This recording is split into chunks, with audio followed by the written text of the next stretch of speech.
আমি আপনাকে বলছি কাওয়া মানিতে যদি এটা সিস্টেম চালু হয়, তাহলে মিটনার লোকও যদি করে, আর কাওয়া মানির ওই গরিবটা মিসকিনটা যদি 2 কুইন্টাল বা 1 কুইন্টাল চাল যদি পেয়ে যায়, তাহলে ও কি আর মিটনাতে যাবে ভিক্ষা করতে? যাবে কি? ঠিক সেরকমই মিটনার লোকে যদি এটা সিস্টেম করে দেয়, তাহলে ওই মিসকিনটা যদি 2 কুইন্টাল চাল পেয়ে যায়, তাহলে ও কি এখানে আসবে ভিক্ষা করতে? আর আসবে না। তার কারণ আমি তো 2 কুইন্টাল চাল পেয়ে গেলাম। এবার একটা মিসকিনকে কত ঠেলায় ভুগতে হয় জানেন? আমি ধরেন যে আমি মিসকিন, কামাইতে আসলাম, এই সর্দারের কাছে গেলাম 20 টাকা পেয়ে গেলাম, ওই সর্দারের কাছে গেলাম 20 টাকা পেয়ে গেলাম, চলে গেলাম রাঙ্গাইপুর, ওখানে 20 টাকা, ওখানে 20 টাকা, কত হয় হিসাবে হিসাব করলে তার চেয়ে আরো কম হয়ে যাবে। আর এই পদ্ধতিটা চালু করলে নবীজির সুন্নাত একটা, যে সুন্নাতটা মরে গিয়েছিল, জীবিত নেই, সেই সুন্নাতটা যদি চালু করেন, তাহলে কবরে চলে যাবেন, তবুও আপনারা নেকি পেতে থাকবে।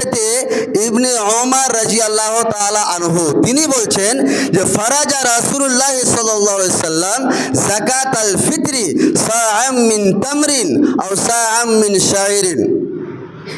ফারাজা রাসূলুল্লাহ সাল্লাল্লাহু আলাইহি সাল্লাম যাকাতাল ফিতর, নবী সাল্লাল্লাহু আলাইহি সাল্লাম যাকাতুল ফিতর ফরজ করেছেন। কি থেকে? সাআম মিন তামরিন, খেজুর থেকে 1 সা, আর সাআম মিন শাইরিন, জও থেকে 1 সা। 1 সা এর পরিমাণ হচ্ছে আপনার 2 কিলো 550 গ্রাম। আপনি যদি পুরো উমড়িয়ে দেন তো সেটা দাঁড়াবে 2 কিলো 500-700 গ্রাম। তাহলে এটা হচ্ছে 1 সা। তো নবী সাল্লাল্লাহু আলাইহি সাল্লাম যাকাতুল ফিতর ফরজ করেছেন কি থেকে? 1 সা খেজুর অথবা 1 সা জও। কারা দেবে? আলাল আব্দি ওয়াল হুররি ওয়াল যাকারি ওয়াল উনসা ওয়াল সাগীরি ওয়াল কাবীরি মিনাল মুসলিমিন। আজাদ, স্বাধীন অর্থাৎ আমাদের ওপর যাকাতুল ফিতর ফরজ। তারপরে হচ্ছে গোলাম, তারপরে হচ্ছে নারী, তারপরে হচ্ছে পুরুষ, তারপরে হচ্ছে ছোট, তারপরে হচ্ছে বড়, সবারই ওপরে যাকাতুল ফিতর হচ্ছে ফরজ। শর্ত কি? মিনাল মুসলিমিন, মুসলমান হতে হবে। এতটুকু আমরা ক্লিয়ার। তারপরের বাক্যটুকু নবী সাল্লাল্লাহু আলাইহি ওয়াসাল্লাম বলছেন ওয়া আমারা বিহা আন তুআদ্দা ক্বাবলা খুরুজিন নাস ইলা সালাহ। নবী সাল্লাল্লাহু আলাইহি ওয়াসাল্লাম আদেশ করলেন যে তোমরা যাকাতুল ফিতরাটা বের করবে কখন? ওয়া আমারা বিহা আন তুআদ্দা ক্বাবলা খুরুজিন নাস ইলা সালাহ, ঈদের নামাজ পড়ার পূর্বে পূর্বে যাকাতুল ফিতর বের করতে হবে। হযরতে আবু সাঈদ আল খুদরি রাদিয়াল্লাহু তাআলা আনহু থেকে বর্ণিত, তিনি বলেন, সেটা কি? এর আগের হাদিসটা আমরা জানলাম যে 1 সা খেজুর আর 1 সা জও। তো আমাদের কাছে তো খেজুর নেই, আমাদের কাছে তো জও নেই, তাহলে আমরা দিব কি? তার ব্যাখ্যায় এই হাদিসটা হযরতে আবু সাঈদ আল খুদরি রাদিয়াল্লাহু তাআলা আনহু থেকে বর্ণিত, তিনি বলেন যে আমরা কুন্না নুখরিজু ফি আহদে রাসূলিল্লাহ সাল্লাল্লাহু আলাইহি সাল্লাম ইয়াউমাল ফিতরি সাআম মিন তাআম। আমরা নবী সাল্লাল্লাহু আলাইহি সাল্লামের যুগে ফিতরা আদায় করতাম 1 সা খাদ্যদ্রব্য থেকে। খাদ্যদ্রব্য, এবার খাদ্যদ্রব্য কি? চাল, গম, আটা, যেটা সরাসরি রান্না করে খাওয়া যায়। টাকা কিন্তু খাদ্যদ্রব্য নয়, এ হাদিস দ্বারা প্রমাণিত হলো। টাকা খাদ্যদ্রব্য নয়, কাজে টাকা আপনার চলবে না, এটা ক্লিয়ার। নবীর যুগেও টাকা ছিল, তো সাহাবারা তো দেননি। নবীর যুগে টাকা ছিল, সাহাবারা দেননি, নবী সাল্লাল্লাহু আলাইহি সাল্লাম দেননি। তাহলে আপনি আর আমি কোথা থেকে পেয়ে গেলাম যে টাকা লাগবে? কোথা থেকে? হযরতে ইমাম আবু হানিফা রাহমাহুল্লাহ তিনার যুগ থেকে, অর্থাৎ তিনার রায় যে টাকা দিও ফেতরা চলবে। কিন্তু ইমাম আবু হানিফা আমাদের আইডিয়াল নয়। ইমাম আবু হানিফাকে মানতে হবে তা কিন্তু নয়, মানতে হবে কাকে? নবী সাল্লাল্লাহু আলাইহি সাল্লামকে। ইমাম আবু হানিফা আমাদের আইডিয়াল নয়, নমুনা নয়। হ্যাঁ, ইমাম আবু হানিফাকে আমিও মানি, আপনাকেও মানতে হবে। তবে মানব কোনগুলোতে? যেটা সঠিক কথা, যেটা হাদিসের সাথে মিল খায় সেটা মানব, তাছাড়া নয়। এবার আমি মুল্লা সাহেব মানুষ, আপনাদের এমন একটা কাজের কথা বলে দিলাম যেটা হাদিসে নেই, তাহলে কি আপনারা আমাকে মানবেন কি? মানবেন না। যেটা হাদিসে নেই মানবো কেন? তো সেটাই হচ্ছে ব্যাপার, যে ইমাম আবু হানিফার রায় থেকে টাকা ফেতরা চলবে, কিন্তু আমাকে মানতে হবে কাকে? নবী সাল্লাল্লাহু আলাইহি সাল্লামকে, সাহাবাদেরকে, তাবেঈদেরকে, যে তারা কি আমল করেছে। তাদের আমল হলো এটা যে তিনারা যাকাতুল ফিতরা বের করেছেন খাদ্য দ্রব্য থেকে। এটা আছে একটা প্রশ্ন, যাকাতুল ফিতর কেন খরচ করা হলো? তার কারণ হলো দুটো। নাম্বার ওয়ান, নবী সাল্লাল্লাহু আলাইহি সাল্লামের হাদিস হযরতে আব্দুল্লাহ ইবনে আব্বাস রাদিয়াল্লাহু তাআলা আনহু থেকে বর্ণিত, তুহরাতাল লিসাইমি মিনাল লাগবি ওয়ার রাফাসি। একজন রোজাদার ব্যক্তি রোজা থাকা অবস্থায় তার মুখ থেকে যদি অনর্থক কথাবার্তা, অশ্লীল কথাবার্তা যদি বের হয়ে যায়, তাহলে রোজার কিছুটা ক্ষতি হতে পারে। তাহলে যাকাতুল ফিতরা যদি বের করে দেওয়া হয়, তাহলে কিন্তু সে রোজাটা ক্লিয়ার, আনক্লিয়ার নয়, একবারে ক্লিয়ার, পরিষ্কার পরিচ্ছন্ন হয়ে গেল। এক নম্বর লাভ। দ্বিতীয় নম্বর লাভ কি? ওয়া তুমাতাল লিল মাসাকিন।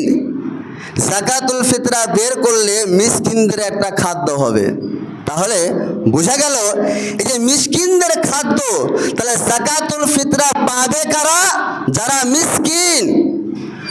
তাহলে এবার বলে মাওলানা সাহেব, যাকাতুল ফিতর যখন আমরা বন্টন করি তখন তো মাদ্রাসার মুলবি সাহেবরা আসে, তখন আমাদের কি করণীয়? তাহলে মাদ্রাসার মুলবি সাহেবকে বলতে হবে যে আপনার মাদ্রাসায় কয়টা মিসকিন আছে আপনি বলুন। যদি মিসকিন থাকে তাহলে দেবেন, নচেত নয়, নচেত নয়। এটা খাদ্য কাদের? ওয়া তুমাতাল লিল মাসাকিন, এটা মিসকিনদের খাদ্য। ওই মুলবি সাহেব জানেন, শেখ আনোয়ারুল হক ফায়েজি সাহেব, জিনার বাড়ি হচ্ছে মুর্শিদাবাদ, খুবই যোগ্য আলেম। তো তিনি যখন এটা মানুষের সামনে প্রকাশ্য বললেন যে এটা মিসকিনদের খাদ্য, ফলে মাদ্রাসায় এটা কোনো হক নেই, তখন একজন আলেম শেখ আনোয়ারুল হক ফায়েজিকে ফোন করে বলছেন যে আমি তোমাকে হত্যা করে দিব। কেন? এই জন্য হত্যা করব যে আপনি এটা মানুষের সামনে বললেন কেন? আমাদের মাদ্রাসা তাহলে চলবে কি করে? তখন আনোয়ারুল হক ফায়েজি বললেন যে ভাই এটা কোনো কথা হলো? যেটা হাদিসে রয়েছে সেটা আমি বলেছি। তখন আলেম সাহেব বলছেন, দেখেন কত ভণ্ড। আলেম সাহেব বলছেন যে শেখ আমিও জানি হাদিসটা, কিন্তু হাদিসটা ছিল আরবিতে, আপনি বাংলাতে বললেন কেন? দেখেন কত ভণ্ড।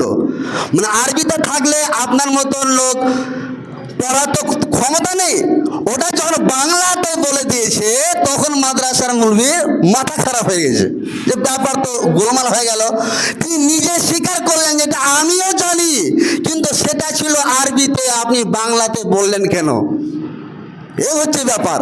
তাহলে ক্লিয়ার যে এই যাকাতুল ফিতরা পাবে শুধুমাত্র তুমাতাল লিল মাসাকিন, মিসকিন পাবে, মিসকিন ছাড়া আর কেউ নয়, কারো হক নেই।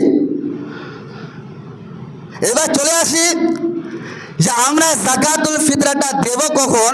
এর আগের হাদিস আমি বলেছি, সেটা কি? নামাজ, ঈদের নামাজ পড়ার আগে আগে। শুনে রাখুন, আপনাদেরকে আমি ভালোবাসি, আপনাদেরকে আমি ভালোবাসি, আপনাদের সাথে আমার কোনো সম্পর্কে দুশ্মনী নেই যে আপনাকে আমি ভুলভাল হাদিস শুনিয়ে আপনাদেরকে আমি ভুল পথে নিয়ে যাব, এটা আমার ইচ্ছা নেই।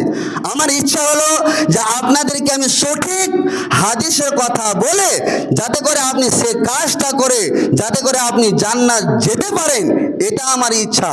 কাজে আমি যতটুকু পারি মানে ছোট মাইন্ডের মানুষ, আমি চেষ্টা করি যে আপনাদের সামনে সত্যটাকে তুলে ধরার। আর সত্য তুলতে গিয়ে যদি এবার যদি আপনারা যদি মন মানসিকতা যদি খারাপ করেন বা বলেন যে এই তো মৌলভী সাহেব খালি হাত ঝুঁকাইতেই জানে, এই তো মৌলভী সাহেব মানে এরকম বলে ওরকম বলে, খুব ভাষা খারাপ হয়ে গেল, বা এগুলো ফতোয়া দেওয়ার কী ছিল। সত্যি বলছে আপনাকে আমি ভালোবাসি, আর কিছু নয়, আর কিছু নয়, আপনাকে ভালোবাসি বলে আমি সত্যটা আপনাদের সামনে তুলে ধরার চেষ্টা করছি। তাহলে যাকাতুল ফিতরাটা দেবেন কখন? ঈদের নামাজ পড়ার আগে আগে। ক্লিয়ার হাদিস, হযরতে আব্দুল্লাহ ইবনে আব্বাস রাদিয়াল্লাহু তাআলা আনহুর হাদিস, নবীজি বলেছেন মান আদ্দাহা ক্বাবলা সালাহ ফাহিয়া যাকাতুন মাকবুলা। তোমাদের মধ্যে যে ব্যক্তি ঈদের নামাজ পড়ার আগে আগে মিসকিনদের মাঝে নিজে যাকাতুল ফিতরাটা বন্টন করে দিল, ফাহিয়া যাকাতুন মাকবুলা, এটাই যাকাতুল ফিতর বলে আল্লাহর কাছে গ্রহণযোগ্য হলো। বলবেন মাওলানা সাহেব, যদি আমরা ঈদের নামাজ পড়ার পরে যদি যাকাতুল ফিতরাটা বন্টন করি তাহলে কি হবে? নবীজি সেটাও বলে দিলেন, ওমান আদ্দাহা বাদা সালাহ ফাহিয়া সাদাকাতুন মিনাস সাদাকা। যদি কোনো ব্যক্তি ঈদের নামাজ পড়ার পরে যদি বন্টন করে তাহলে সেটা একটা দান হলো, যাকাতুল ফিতরা হলো না। ক্লিয়ার হাদিস, সেটা একটা দান হলো, যাকাতুল ফিতরা বলে গণ্য হলো না। বলবেন মাওলানার সাথে এটা সম্ভব কি করে হয়? সম্ভব, একটা আপনাদেরকে আমি পরামর্শ দিতে পারি, যেটা আমাদের গ্রামে আমরা গত বছর করেছি। সেটা কি? আপনি দুদিন আগে থেকে ফিতরা জমা করলেন, চাল বা গম জমা করলেন। এবার ঈদের দিন সকালে বা তার আগের দিন আপনারা একটা হিসাব করলেন যে কাওয়ামারি গ্রামে কয়টা মিসকিন আছে, কতটা মিসকিন আছে। আমাদের গ্রামে এটা আমরা অ্যাপ্লাই করেছি, আল্লাহর রহমতে গত বছর হয়েছে, ইনশাআল্লাহ এবারও হবে। এবার আপনারা গণনা করে নিলেন যে কাওয়ামারি গ্রামে কত ঘর মিসকিন আছে, কতজন ভিক্ষা করে খায়। গণনা হয়ে গেল 20 জন 30 জন। এবার কতটা মাল আমাদের স্টক হয়েছে, এবার সবগুলোকে ভাগে আপনি ফেলে দেন, দিয়ে টোটোতে আপনি সকালে টোটো ভাড়া করে কিছু চাল বিক্রি করে সেখান থেকে টোটো ভাড়া করে নিন। ভাড়া করার পর টোটোওয়ালাকে বলে দেন যে আপনি অমুক বাড়িতে এই মালটা পৌঁছে দেন। এবার বললেন মাওলানা সাহেব কাওয়ামারির লোক পেলো, মিটনার লোক তো পেলো না, ওরাও তো মিসকিন, ওরাও তো ভিক্ষা করে। আমি আপনাকে বলছি কাওয়ামারিতে যদি এটা সিস্টেম চালু হয় তাহলে মিটনার লোকও যদি করে আর কাওয়ামারির ওই গরিবটা মিসকিনটা যদি 2 কুইন্টাল বা 1 কুইন্টাল চাল যদি পেয়ে যায় তাহলে ও কি আর মিটনাতে যাবে ভিক্ষা করতে? যাবে কি? ঠিক সেই রকমই মিটনার লোকে যদি এটা সিস্টেম করে যায় তাহলে ওই মিসকিনটা যদি 2 কুইন্টাল চাল পেয়ে যায় তাহলে ও কি এখানে আসবে ভিক্ষা করতে? আর আসবে না। তার কারণ আমি তো 2 কুইন্টাল চাল পেয়ে গেলাম। এবার একটা মিসকিনকে কত ঠেলায় ভুগতে হয় জানেন?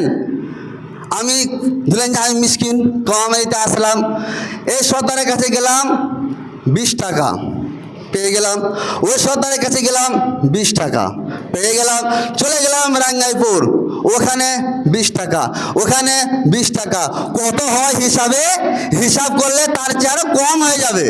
আর এই পদ্ধতিটা চালু করলে নবীজির সুন্নাত একটা, যে সুন্নাতটা মরে গিয়েছিল জীবিত নেই, সেই সুন্নাতটা যদি চালু করেন তাহলে কবরে চলে যাবেন, তবুও আপনারা নেকি পেতে থাকবেন যতদিন পর্যন্ত এটা চলবে। তাহলে এরকম পদ্ধতিতে আপনারা করতে পারেন।